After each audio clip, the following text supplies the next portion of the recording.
Friends live வந்துருச்சு பாருங்க. வந்துருச்சு. Okay okay. இன்னைக்கு வந்து என்ன பார்க்கணும் அப்படின்னா, இன்னைக்கு வந்து நான் லைவை ஸ்டார்ட் பண்ணுறேன். இன்னைக்கு வந்து என்ன பார்க்கணுன்னா, கேட்டை பற்றி பார்க்க போகிறோம். கேட்டு வந்து என்ன பண்ணும், கேட் வந்து புலி மாதிரியே இருக்கும்.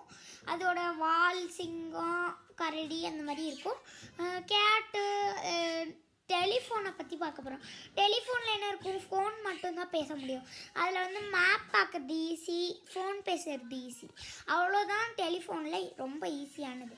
ஃபோனில் அப்படின்னா எதுனாலுமே பார்க்கலாம். நம்ம ஃபோன்னா என்னது, ஃபோனில் வந்து கேம் பார்க்கலாம், வீடியோ பார்க்கலாம், எல்லாமே பார்க்கலாம். நம்ம மெசேஜ் பண்ணலாம், வாட்ஸ்அப் பார்க்கலாம், எல்லாமே பண்ணலாம். அதனால் வந்து நம்மளுக்கு ஃபோன் வந்து யூஸ் ஆகும்.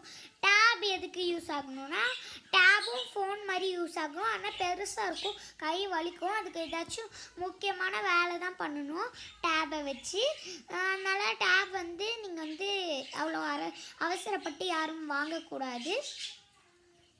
அடுத்தது கிரிக்கெட்டை பற்றி சொல்கிறேன். கிரிக்கெட் வந்து நம்ம பால் போடும்போது பால் வந்து நல்லா கரெக்டாக பார்த்து அதை அடிக்கணும். ஒரு வேளை நீங்கள் மாடியில் விளையாடுறீங்கன்னு வச்சுக்கோங்க. மாடியில் விளையாடுறீங்கன்னா கயிறு வந்து ஒரு பெரிய கயிறு போட்டு அந்த பாலில் ஓட்டை போட்டுக்கோங்க. அந்த கயிறை கட்டி விட்டுட்டு மேலே கட்டி விட்ருங்க. அப்புறம் கிரிக்கெட் நீங்கள் எவ்வளோ நேரம் வேணும்னாலும் வந்து பால் அடிச்சுக்கிட்டே இருக்கலாம். அது வந்து எனக்கு இன்றைக்கி தான் தெரியும். அதனால தான் இன்றைக்கி நான் வந்து உங்கள்கிட்ட சொல்கிறேன், தெரிவிக்கிறேன். பல்லை பற்றி சொல்லலாம். பல்லு பார்த்திங்கன்னா நம்ம கடிச்சியே இந்த பல்லெல்லாம் உடஞ்சி போகும். அப்படிதான் எனக்கும் பல்லு உடஞ்சிருச்சு பாருங்கள். பார்த்தீங்களா, எனக்கு அப்படி தான் பல்லு உடஞ்சிருக்கு.